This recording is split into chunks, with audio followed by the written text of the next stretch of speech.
India is a land of gods and ghosts, where prayers echo in sacred temples, and so do footsteps from no one there.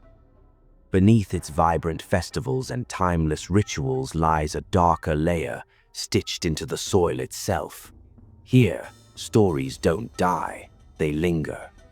In abandoned forts where kings once ruled, in villages left behind in a single night, in crumbling mansions with doors that open on their own, India holds some of the most terrifying hauntings ever recorded. Not myths, not folklore, real places, real people, real fear.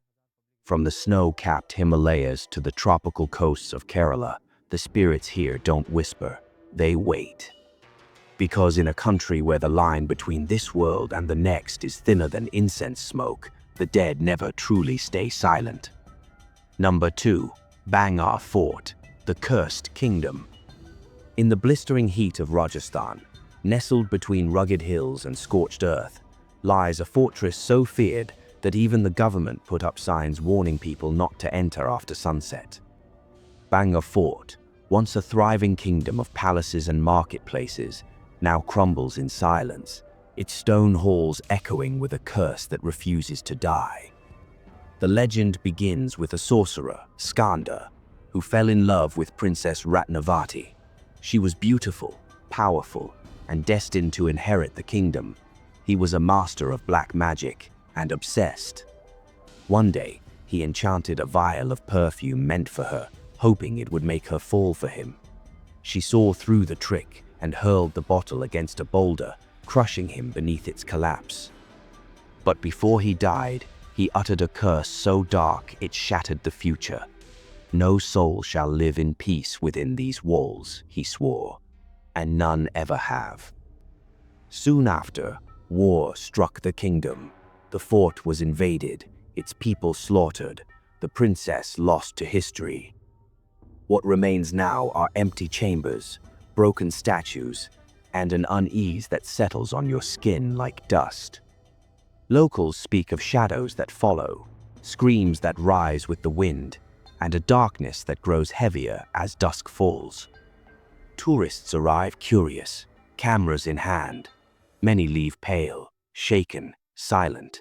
Some claim they've seen figures atop the ramparts, guards that no longer breathe. Others hear chanting where no one stands. And the brave few who've tried to defy the warning signs, sneaking in after dark, often return different, if they return at all. Bhangarh doesn't hide its curse. It dares you to test it. But in this kingdom-turned tomb, the message is clear. What was broken here was never just walls. It was something deeper, something sacred, and something very, very angry. Number 3. Kuldhara Village, the Vanished. In the heart of the Thar Desert, just outside Jaisalmer, lies a village frozen in time. Houses still stand, pathways still curve between the ruins, but not a single soul lives there.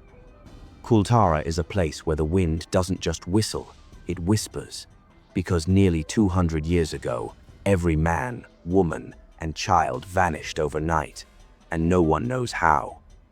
The legend tells of a ruthless minister, Salim Singh, whose greed matched only his obsession.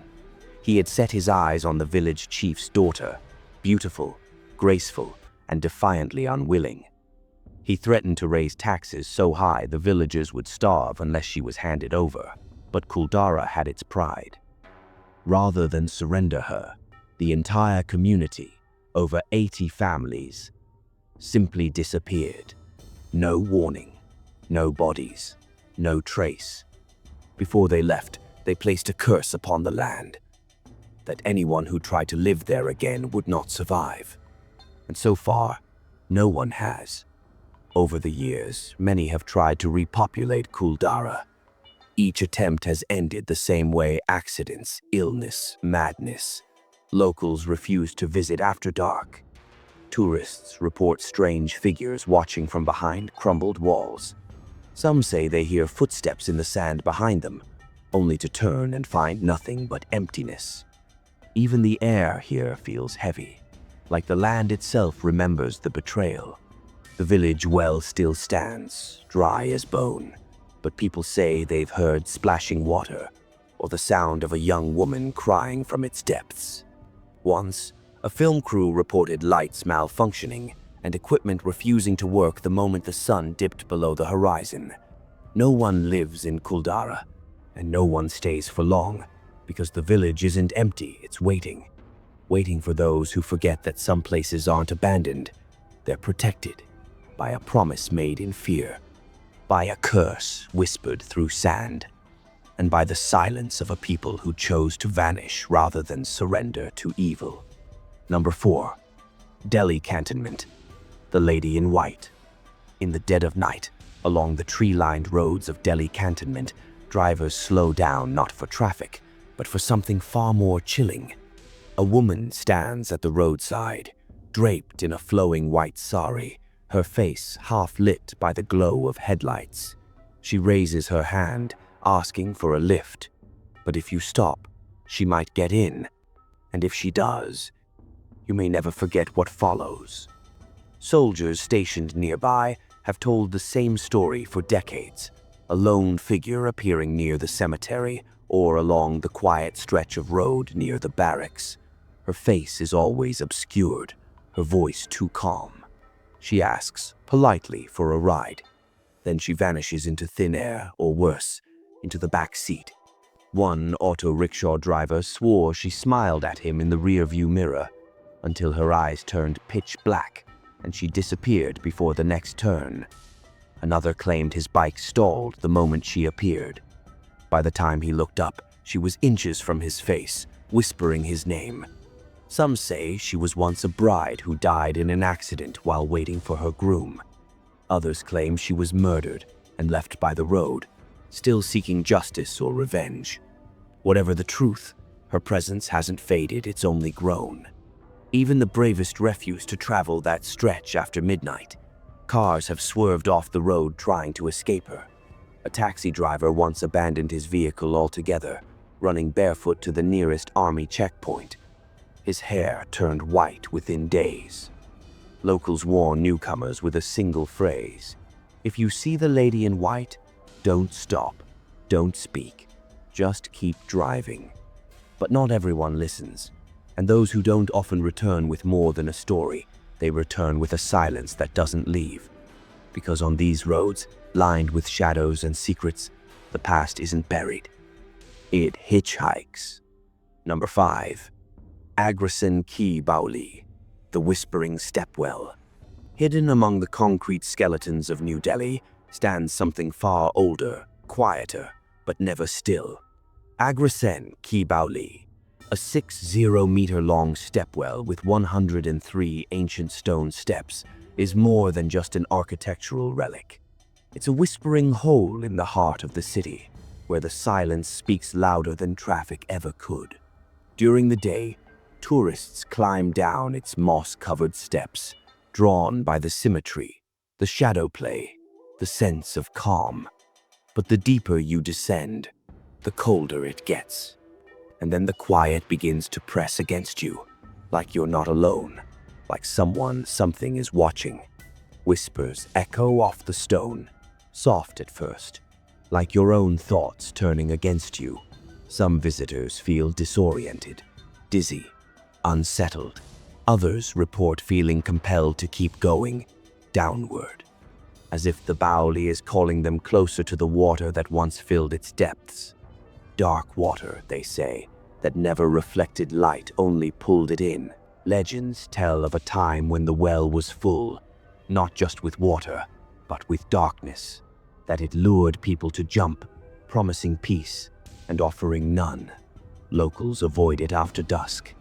Paranormal investigators report EMF spikes and audio anomalies. One even claimed to feel a hand brush his back, though he stood alone. Today, the well is dry, but the pull remains.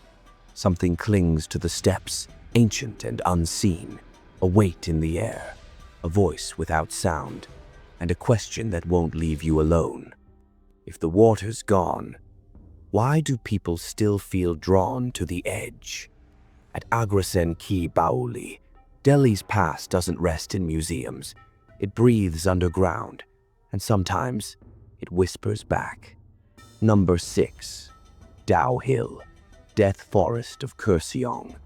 In the mist-drenched hills of Kurseong, where pine trees rise like dark sentinels and fog rolls in without warning, sits a place where silence feels unnatural. Dow Hill is quiet but never still. At the heart of it all is the century-old Victoria Boys' School, where lessons once echoed and now only footsteps remain. Even when school is out, the sound of boots pacing the wooden corridors continues. Teachers have heard them, so have guards. Always the same rhythm, never the same source. Rooms that should be empty creak open. Whispers ride the wind. And sometimes, they say, the halls breathe. But it's what lies beyond the school that turns Dow Hill into something far worse. The forest nearby has seen death. Locals call it haunted. Hunters avoid it. And then there's the boy headless, running through the woods, vanishing into the trees. More than one person has seen him. No one has chased him twice. A woodcutter once returned home, pale, trembling. He said he'd seen the boy up close, no face, no head, just blood and speed. He quit the next day. Others speak of eyes watching from between the trees, of shadows that move when they shouldn't. Some have wandered in and come back changed. Others never came back at all. Dow Hill doesn't make headlines. It doesn't need to. Its reputation travels on its own, whispered through town, passed between generations. Even in daylight, something here feels off, like the air is holding its breath. The school still stands. So does the forest. And if you're quiet enough, you might hear it too, the sound of footsteps in the empty hall, the rustle of something unseen between the trees, or the distant echo of a child who lost his head and never found peace. Number 7. National Library, Books and Bones. In the heart of Kolkata stands a building of quiet dignity and shadowed corridors, the National Library of India. By day, it's a sanctuary of knowledge, echoing with the turning of pages and the scratch of pens. But when the lights dim and the crowds vanish, something else takes over, something colder, something that never left. Long before it held books, this grand structure was the residence of the British Governor-General. Beneath its polished floors and marble staircases lies a history stitched with secrets and death. Stories speak of a hidden chamber, sealed for centuries, discovered during renovations. When opened, it revealed more than dust. It held bones. Since then, the atmosphere shifted. Workers refused to enter the basement alone. Guards reported hearing footsteps pacing the hallways at night, only to find every room locked and empty. Lights flicker, whispers crawl through the silence, and unseen hands tug at clothing in the archives. One room, tucked away from public access, remains locked at all times. No official explanation has ever been given, only that it's safer that way. Even seasoned librarians admit to unease. Some say they've seen a woman in colonial attire drifting between the stacks, her eyes searching, her lips moving without sound. Others speak of sudden chills and a presence that brushes past you when no one else is near. People come here for knowledge, but many leave with stories. They never expected to find ones that can't be catalogued or explained. Because in the National Library, not all the voices are in books. Some are trapped in the walls, whispering through the centuries, waiting to be heard. And if you're quiet enough, they just might find you. Number 8. Jatinga, the bird suicide mystery. High in the hills of Assam, cloaked in mist and monsoon clouds, lies a village that feels like the edge of the world. Jatinga is small, remote, quiet. But once a year, it becomes something else entirely. A place where birds fall from the sky, not by accident, but by choice. Every year, between September and November, as dusk settles in and fog thickens the air, birds begin to descend. Not in flocks, but one by one, dazed, disoriented, and dying. They crash into homes, trees, the ground, perfectly healthy birds, with no sign of disease or injury, seemingly choosing death, and always in the same narrow strip of land, no more than a mile wide. Scientists have studied the phenomenon for decades. Some blame weather patterns, magnetic anomalies, or disorientation caused by high-altitude fog and light. But none of the theories explain why it happens only here, only at night, and only during these exact weeks. Locals have a different explanation. They say the hill is cursed, that the spirits of the land grow restless during these months and call to the birds, luring them from the sky. Some believe it's the work of unseen hands, guiding them to their end. Others whisper that it's not the birds who choose to die, but something else choosing them. The village itself holds a strange energy, calm but unsettled, like the air is listening, the trees watching. People leave their lights dim, their prayers louder. And every year, they brace for the fall. Because in Jatinga, death doesn't always walk on two legs. Sometimes, it flies, drawn to a place where nature bends and reason breaks, where even the birds seem haunted. And no one scientist or shaman can explain why. Number 9. Shaniwarwada Fort, the boy who screams. By day, Shaniwarwada Fort in Pune stands as a monument to Maratha grandeur: stone walls, carved gates, and tales of royal power. But when the sun dips and shadows stretch long across its ruined halls, the fort becomes something else. It becomes a chamber of echoes, and one scream rises above them all. They say it belongs to a boy, a prince betrayed by blood and butchered before his time. Narayan Rao Peshwa was just 13 years old when palace intrigue turned deadly. His uncle, fueled by ambition, allegedly gave a chilling order: Darun Taka, kill him. The boy tried to escape, running through the corridors, banging on doors, begging for help. "Kaka, mala vachwa," he cried. "Uncle, save me." But no one came. Now, centuries later, his voice hasn't faded. Visitors who linger after dark have heard it, the desperate scream of a child, echoing through stone, always at the same hour. Especially on Fridays, when the cries grow louder, more frantic, as if time itself repeats the betrayal. Some say they've seen him too, a small figure darting between archways, blood on his clothes, panic in his eyes. He vanishes before anyone can move. Guards refuse to work night shifts alone. Paranormal teams have tried to record the voice, only to have their equipment fail the moment the scream begins. It's not just a sound. It's a feeling of terror, of helplessness, of history refusing to die. Shaniwarwada is a fortress built to protect royalty, but it couldn't protect its own. And now, it stands as a tomb with open doors, haunted by the cry of a boy whose story was never finished. Some say he still runs, still knocks, still pleads. But in this fort, the only answer he gets is silence. Number 10. D'Souza Chawl, the well that watches. Tucked in the bustling heart of Mumbai's Mahim neighborhood lies D'Souza Chawl, an unassuming housing complex with faded walls, drying laundry, and children playing cricket in narrow lanes. But behind the daily life and city noise, something else stirs, something waiting by the old well. They say she died in silence. A woman fetching water late one evening slipped and fell into the deep, uncovered well. No one heard her cries. By the time they found her, it was too late. Her body was pulled from the dark, still water, but her spirit, they say, never left. Now, when the city sleeps, the cries return, soft sobs floating through the compound, a woman's voice, distant and hollow, rising from the earth itself. Residents speak of hearing someone weeping just outside their doors, only to open them and find the path empty. Some claim to see her standing near the well, dripping wet, head bowed, sari clinging to her limbs before she vanishes into the mist. Children have woken up screaming, pointing toward the windows.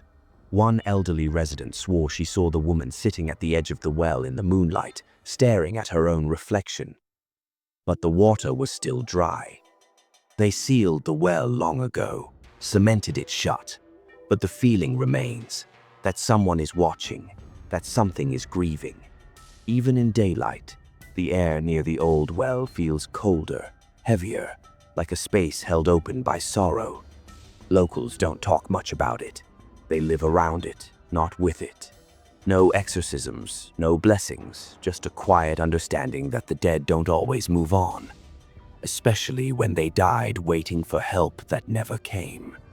At D'Souza Chawl, the nights don't fall silent. They echo with the cry of a woman pulled into the dark and a well that still remembers. Number 11. Grand Paradi Towers, the suicide spiral. High above the glittering skyline of Mumbai, Grand Paradi Towers was meant to be the pinnacle of luxury panoramic views, marble floors, tight security, silence from the chaos below. But behind the mirrored windows and sleek facades, something darker lingers, a history soaked not in champagne, but in silence and sorrow. It began quietly, one tragic incident, then another, then more. In just a few years, the towers, specifically the 8th floor, saw a string of suicides that defied reason. Entire families leapt to their deaths. People with no prior history of depression, no known struggle, simply fell, or jumped, or were pushed, if the whispers are true. The building management tried everything: security measures, railings, even rituals to cleanse the space. But the pattern didn't break. Residents began to speak of a presence, something oppressive, something that pressed down on your chest the moment you stepped off the elevator onto the 8th floor. Some tenants complained of nightmares of standing at the balcony, unable to move, as a voice whispered behind them. A few said they felt compelled to look over the edge. Others heard footsteps in the corridor at night, slow and deliberate, followed by a sudden silence, like someone stopped just outside their door. One housemaid refused to enter a particular flat after she said the curtains moved on their own and a framed photo smashed against the wall without warning. Another family moved out within a week, claiming the energy was unlivable. No one speaks of Grand Paradi the way they used to. Its reputation as a dream address has faded, replaced by hushed tones and sideways glances. Even today, many units remain empty, or worse, occupied by those who don't believe in ghosts until they meet them. Because in Grand Paradi Towers, luxury comes at a cost, and sometimes the view from the top is just a little too inviting. Number 12. Kalpalli Cemetery, the cemetery that breathes. In the eastern part of Bangalore, where the city begins to thin and the air grows still, lies Kalpalli Cemetery, a place that doesn't just hold the dead, it keeps them company. By day, it's a maze of crumbling tombstones, crooked crosses, and faded names carved into stone, but by night, the cemetery lives, or something in it does. Locals call it the cemetery that breathes not in poetry, but in warning, because after sunset, the air begins to change. It thickens, it watches. The silence becomes too complete, the kind that hums in your ears and tells you not to look behind you. Gravediggers who once worked through the night now refuse, not out of superstition, but experience. One man, a caretaker for over 20 years, swore he saw a figure walking the rows at midnight. Pale, silent, gliding. He called out, thinking it was a mourner. The figure didn't turn. It vanished. Another worker claimed to see shadows that didn't match any living shape. One evening, he heard labored breathing near an open grave so close he could feel it on his neck. But he was alone. Visitors have reported the sensation of being followed, of icy hands brushing their shoulders.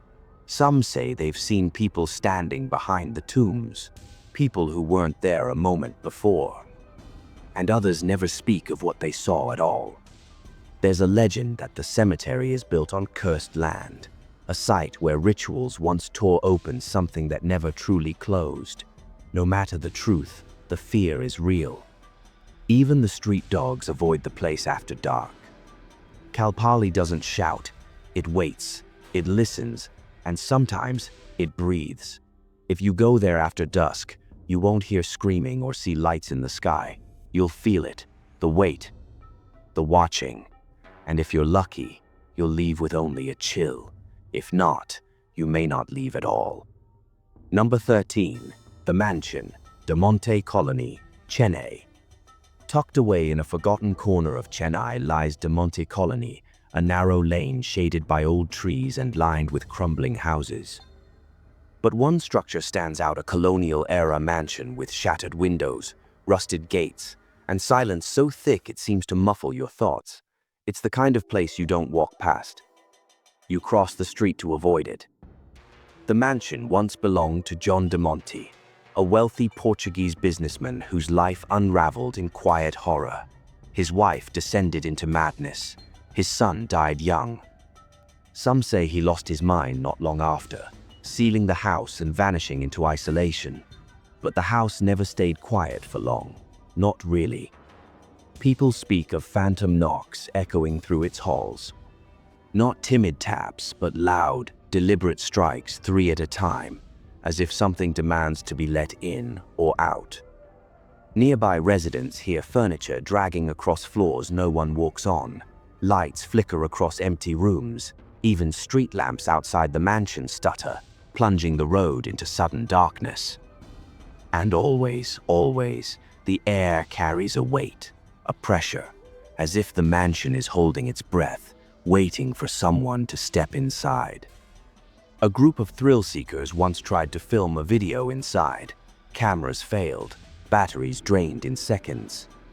One man claimed he saw a figure standing in the far room, tall, unmoving, eyes that glowed even in pitch dark. He refused to return. Locals have stopped asking questions. They know better now. The entire Monte Colony is gripped by unease, but it's the mansion that breathes it, that bleeds it. No exorcism has worked. No renovation has lasted. The land rejects peace. They say the mansion is cursed by love that rotted into grief, that the madness inside still stirs. And if you listen closely, late at night, you might just hear it whisper through the bricks. This was never your home to begin with. Number 14. Fernhill Hotel, the Bollywood haunting, Ooty. High in the misty hills of Ooty, nestled among pine forests and twisting mountain roads, stands the Fernhill Hotel, grand, decaying, and very much awake. Its faded colonial elegance hides a secret Bollywood can't forget. During the filming of the supernatural thriller Raz, the cast and crew lived in a horror story of their own. It started with the basics: lights flickering, doors refusing to stay shut. Then the nights turned violent. Furniture shifted in locked rooms. Footsteps echoed above the ceiling, even when the floor above was empty. But the most terrifying moment came one night when renowned choreographer Saroj Khan and her team were jolted awake by loud banging on their hotel room door. They rushed to the front desk, angry and shaken, demanding to know who had disturbed them. The staff stared back, confused. There were no other guests in the hotel that night, and no one had been placed in the room above them. That room, they were told, had been locked for months. Word spread quickly through the crew. Some refused to sleep in the hotel again. Others left for good. Shoot schedules changed, locations shifted. But even those who stayed remember what it felt like the walls listened, like the building didn't want them there. After filming wrapped, the hotel's eerie reputation stuck. Local tales emerged of a woman seen walking the hallways in white, of whispers behind locked doors, of shadows passing behind windows with no one inside.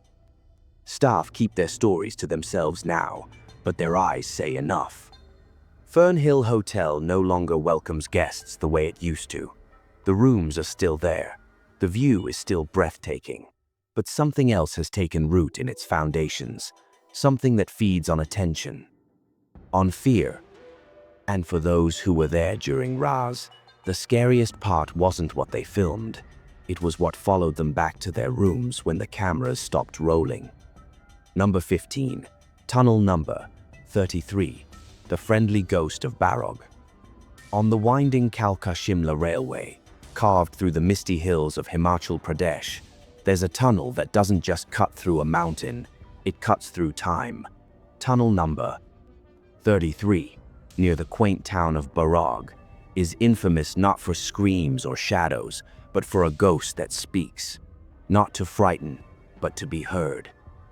In the early 1902nd, a British engineer named Colonel Barog was tasked with overseeing the tunnel's construction.